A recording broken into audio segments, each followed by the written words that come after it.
follow your passion first. When I retired from the game, I sat there asking kind of all the wrong questions. What's the biggest industry I can get into? And it's all the wrong stuff. And you got to sit there and ask yourself, okay, what am I truly passionate about? What do I enjoy doing?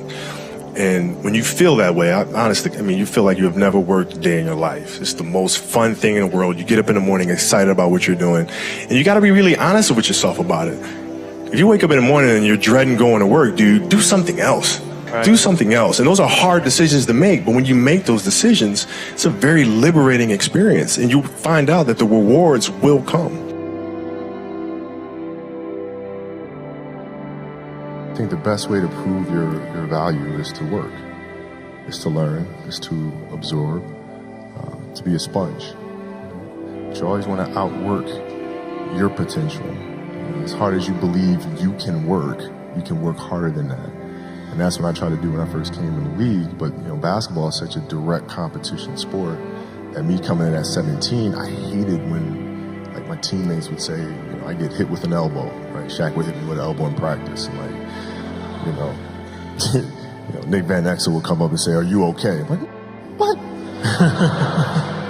Mao, are you okay? What the hell's wrong with you? So I always had that extra chip on my shoulder. So every day in practice for me was really trying to annihilate everybody that I was playing against. Because I wanted to prove you don't need to babysit me. I'm fine, And so it's always that competitive nature, the work ethic, and curiosity. Because I asked a lot of questions. When playing with Bryant Scott, I asked him a lot of questions. Eddie Jones, who was great at chasing guards off the screens, and I didn't understand how to do that. I would sit with him before practice, after practice. Magic, all the Laker greats, I would always sit down and just ask them questions about certain games that I studied growing up. What actually happened there? What did you feel there and why?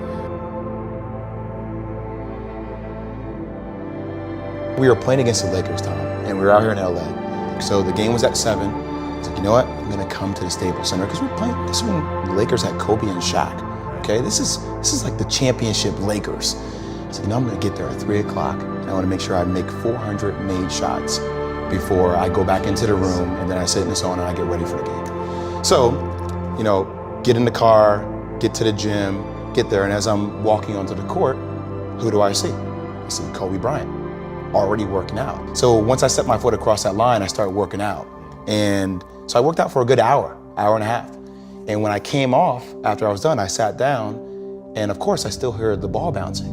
I looked down, I'm like, this guy's still working out. He was working out for it looks like he was in a dead sweat when I got here. Right.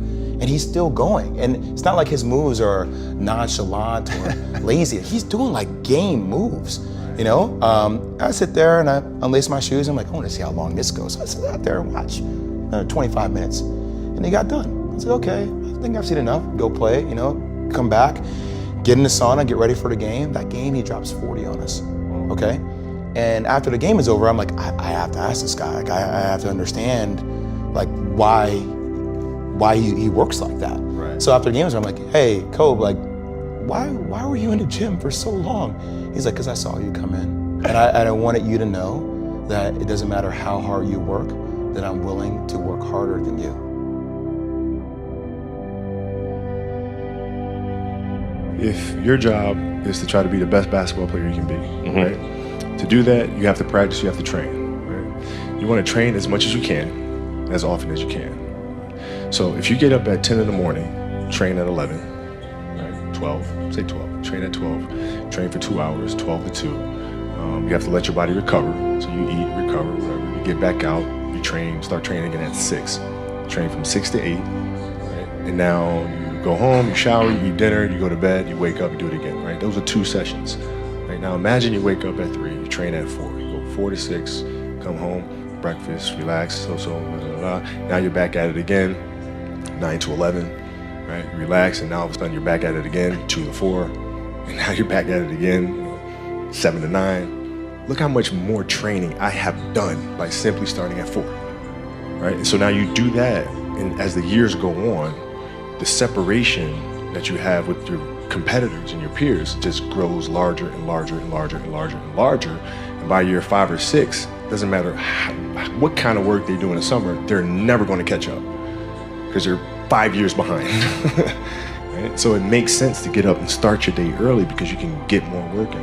If I start earlier, I can train more hours. And I know the other guys aren't doing it because I know what their training schedule is. Right? So I know if I do this consistently over time, the gap's just going to widen and widen and widen and widen and widen, and they won't be able to get that back. So to me, it was just common sense. I'm like thinking, how can I get an advantage? Oh, start earlier. Yeah, let's do that.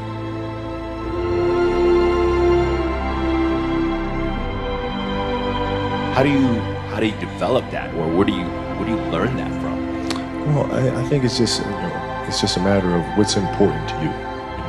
What's important to you for whatever reason. I felt like I didn't feel good about myself if I wasn't doing everything I could to be the best version of myself. If I felt like I left anything on the table, it would eat away at me. I wouldn't be able to look myself in the mirror. And so the reason why I can retire now and be completely comfortable about it because I know that I've done everything I could to be the best basketball player I could be.